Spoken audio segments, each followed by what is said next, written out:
depending upon how well you want to do, and particularly if you're starting a company, you need to work super hard. So what does super hard mean? Well, when my brother and I were starting our first company, instead of getting an apartment, we just rented a small office and we slept on the couch.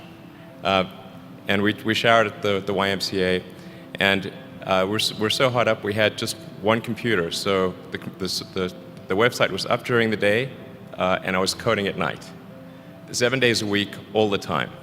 Work hard, like every waking hour. That's the thing I would say particularly if you're starting a company.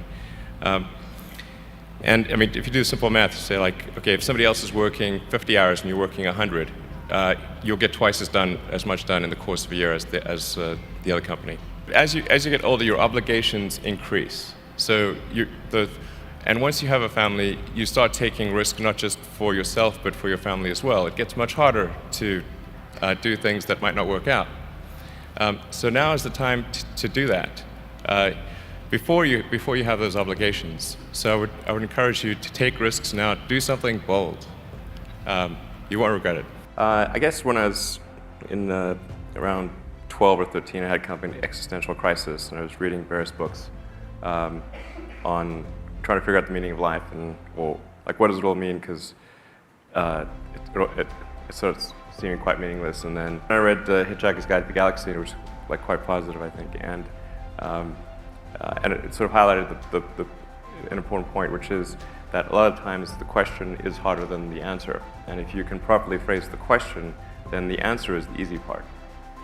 And so to the degree that we can better understand the universe, then we better know what questions to ask. And then whatever the question is that most approximates what's the meaning of life, that's the question we could ultimately get closer to understanding. And so I thought, well, to the degree that we can expand the scope and scale of consciousness and knowledge, human knowledge, then that would be a good thing. When I started SpaceX, initially I thought that, well, there's no way one could possibly start a rocket company. I wasn't that crazy. But then I thought, well, what is a way to increase NASA's budget? That was actually my initial goal. So I thought, well, if we can do a low-cost mission to Mars, something called Mars Oasis, which would land seeds with seeds and dehydrated nutrient gel, and you hydrate them upon landing, and then you'd have this great sort of money shot of green plants on a red background, and the public tends to respond to precedents and superlatives, and this would be the first life on Mars, the furthest that life's ever traveled, as far as we know. And I thought, well, that would get people really excited, and therefore increase NASA's budget. So obviously, the financial outcome from such a mission would probably be zero. So anything better than that was on the upside. So I actually went to Russia 3 times to look at buying a refurbished ICBM. Because that was the best deal. And I can tell you it was very weird going there in late 2001, 2002, going to the Russian rocket forces and saying, I'd like to buy 2 of your biggest rockets, but you can keep the nuke. They thought I was crazy, but I did have money, so that was okay. After making several trips to Russia, I came to the conclusion that actually my initial impression was wrong about because my initial thought was, well, that there's not enough will to explore and expand beyond Earth and have a Mars base and that kind of thing. But I came to the conclusion that was wrong. In fact, there's plenty of will, particularly in the United States, because the United States is a nation of explorers, of people who came here from other parts of the world. I think the United States is really a distillation of the spirit of human exploration.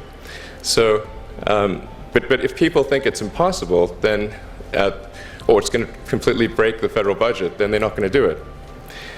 So after my 3rd trip, I said, okay, well, what we really need to do here is try to solve the space transport problem, and started SpaceX.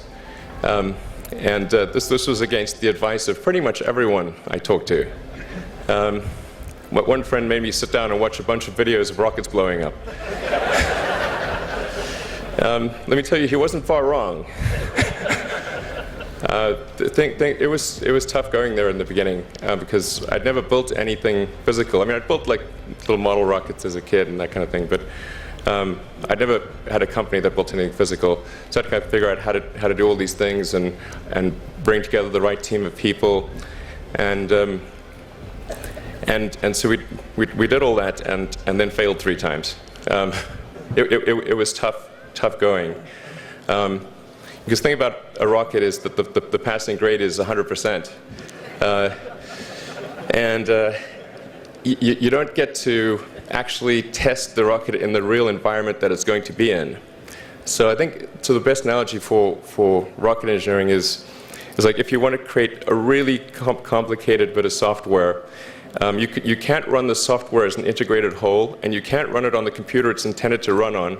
But the first time you put it all together and run it on that computer, it must run with no bugs.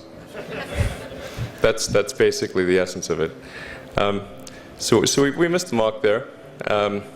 The first launch, I was picking up bits of rocket near the launch site. It was a bit sad. But we learned with each successive flight, and were able to, eventually with the 4th flight in 2008, reach orbit. And that was also with the last bit of money that we had. So thank goodness that happened. I think the saying is 4th time's the charm. So we got the Falcon 1 to orbit, and then began to scale that up to the Falcon 9, which is about an order of magnitude more thrust. It's around 1 million pounds of thrust. And we managed to get that to orbit, and then developed a Dragon spacecraft, which recently was able to dock and return to Earth from the space station. There's a lot of discussion of like this problem or that problem, and a lot of people are sad about the future, and that they're pessimistic, and I think this is not great. I mean, we really want to wake up in the morning and look forward to the future. We want to be excited about what's going to happen. And life cannot simply be about sort of solving one miserable problem after another. Well, I think if you want the future to be good, you must make it so. Take action to make it good, and it will be.